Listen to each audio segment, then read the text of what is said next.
పెళ్ళైనా పండగైనా వేడుక ఏదైనా పట్టు చీరల ప్రత్యేక వేదిక వారాహి సిల్క్స్. నమస్తే, వెల్కమ్ టు సుమన్ టీవీ. నేను పద్మిని. ప్రస్తుతంతో పాటు ప్రముఖ ఆధ్యాత్మికవేత్త, అస్ట్రాలజర్, న్యూమరాలజిస్ట్, అలాగే జమాలజిస్ట్ శ్రీమతి తనిష్క గారు మనతో పాటు ఉన్నారు. మాట్లాడదాం. తనిష్క గారు నమస్కారం అండి. నమస్కారం మేడం, ముందుగా మీకు వరలక్ష్మి వ్రత శుభాకాంక్షలు మేడం. శుభాకాంక్షలు. చాలా సంతోషం. Thank you madam. వరలక్ష్మి వ్రతం అనేది చాలా చాలా ఎమోషన్తో కూడుకున్నటువంటి ఒక పండుగ అని చెప్పుకోవచ్చు. ముఖ్యంగా ఆడవాళ్ళకి ఖచ్చితంగా చేసుకుంటారు వారి వారి స్థాయిని బట్టి. వరలక్ష్మి వ్రతం చేసుకోవటం అనేది నిజంగా చాలా అదృష్టమైనటువంటి విషయంగా కూడా ఖచ్చితంగా చూస్తారు. అవును.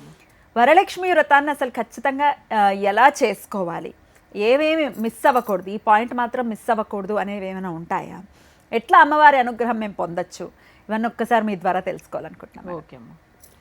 ఇప్పుడు మన పౌర్ణమికి ముందుగా, అంటే శ్రావణ మాసంలో పౌర్ణమికి ముందుగా వచ్చే శుక్రవారం తప్పకుండా చేయవాలని. ఫస్ట్ మనకి వరలక్ష్మి వ్రతం గురించి చెప్పిన దేవత ఎవరంటే సార్మతిని, ఒక అమ్మవారు. సారుమతి. సో ఆమె ఫస్ట్ టైం చేశారు. ఆమెకు అమ్మవారు కళలో వచ్చి ఆమెకు చెప్పడం జరిగింది.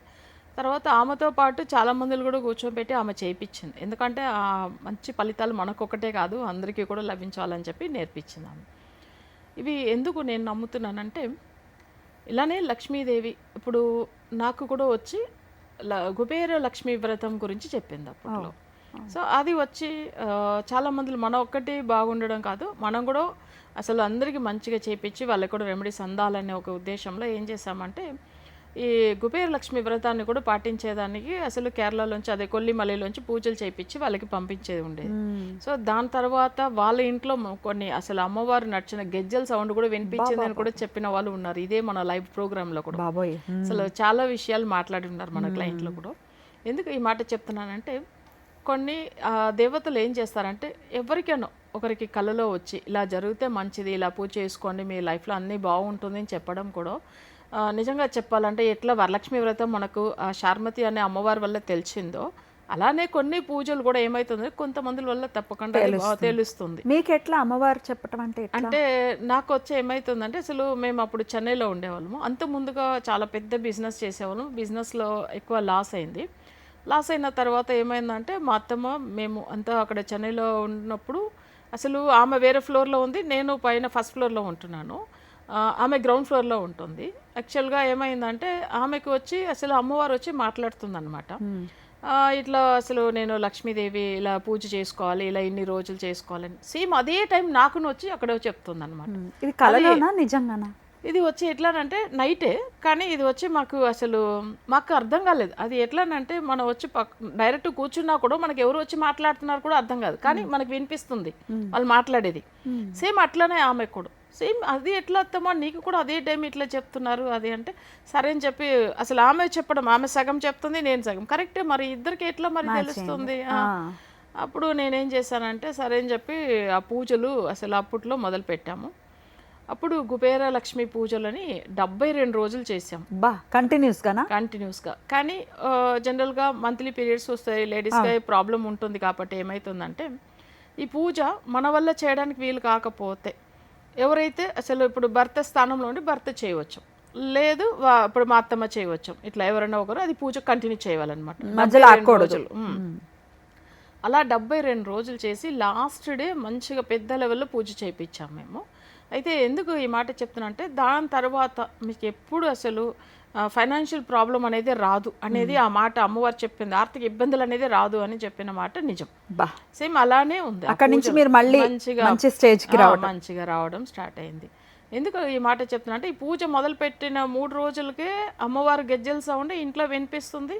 అసలు మనకి ఎట్లానంటే, కొంచెంసేపు సైలెంట్గా మనం ఆగి ఉంటే అమ్మవారు అసలు నడుస్తున్న గెజ్జల సౌండ్ మళ్ళీ సరే ఆమె ఏందో ఇలానే 3 times పైన ఇట్లా వచ్చి, దాని తర్వాత మనలో వచ్చినప్పుడు అర్థమైంది, ఓ అమ్మవారిదా వచ్చింది అట్లా అనేసి. సో ఈ విషయం మనం ఎందుకు ఈ మాట చెప్తున్నామంటే, వరలక్ష్మి వ్రతం ఎంత అవసరమో అలానే కుబేర లక్ష్మి వ్రతం కూడా చేసుకోవచ్చు. ఆ రోజు చేసుకోవచ్చా మేడం? ఆ రోజు చాలా మంచిది. ఎలా చేసుకోవాలో చెప్తారా మన వాళ్ళకి? ఇప్పుడు చేసుకోవచ్చు తప్పకుండా. ఇప్పుడు మనం మామూలుగా వరలక్ష్మి వ్రతానికి ఏంటంటే, కలసం పెట్టి నార్మల్గా అసలు ఎంత నియమ నిష్టలతో ఉండి అసలు చాలా మందిలో అవి అంటే అమ్మవారి కలసం పెట్టి పూజ చేయిస్తాం.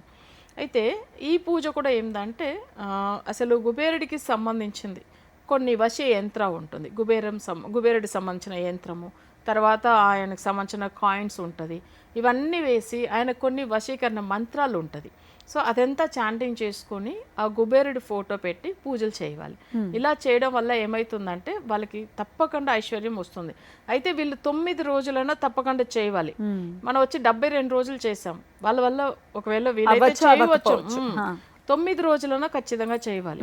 అలా చేసుకోవడం వల్ల ఏమైతుందంటే వీళ్ళకి అంత మంచి ఫలితం ఉంటుంది. కొన్ని జాతకాలకు ఏమైతుందంటే మేము ఎన్నో సంవత్సరాలుగా పూజలు చేస్తున్నామండి, వరలక్ష్మి వ్రతం చేస్తున్నాము, కుబేరుడికి సంబంధించిన పూజలు కూడా చేస్తున్నాం, కానీ ఫలితం లేదని కొంతమంది చెప్పేది విని ఉంటాం. అది ఎందుకు అట్లా ఉంటుంది అంటే వాళ్ళ జాతకంలో ధనస్థానం, ఇప్పుడు వాళ్ళ కన్యా లగ్నం అనుకోండి, సెకండ్ హౌస్ వచ్చి శుక్రుడు హౌస్, అక్కడ మాంది గ్రహం ఉంటే వాళ్ళకి ఏమవుతుందంటే వరలక్ష్మి వ్రతం కూడా చేయడానికి ఇవ్వదు. చాలా మందిలు కలసం పెట్టుకుంటారు, అదే రోజు ఏదో ప్రాబ్లం వస్తుంది చెప్తూ ఉంటారు. ఇలా చాలా మందిలు కూడా మన దగ్గర చెప్పడం విని ఉన్నాం. అంటే అది ఎందుకు వాళ్ళకి చేయనివ్వట్లేదు అంటే ఆ 2వ స్థానం అనేది ధనస్థానంలో మాంది గ్రహం ఉంటే వాళ్ళకి చేయనివ్వదు. అలానే కుబేరలక్ష్మి పూజ కూడా వాళ్ళు ఎంత ట్రై చేసినా కూడా చేయనివ్వదు, చేసిన ఫలితం లేదు అంటారు. సో ఆ నెగిటివ్ రిమూవ్ అయితే వాళ్ళకి తప్పకుండా ఆ వరలక్ష్మి పూజ కానీ కుబేరలక్ష్మి పూజ కానీ వాళ్ళకి ఫలితం అనేది వస్తుంది. అది రిమూవ్ అవ్వాలి అని అంటే వాళ్ళ జాతకానికి సంబంధించి వాళ్ళు రెమెడీ చేసుకోవాలి. అవును, అప్పుడు మాత్రమే అవి ఫలిస్తాయి. అవును, రైట్.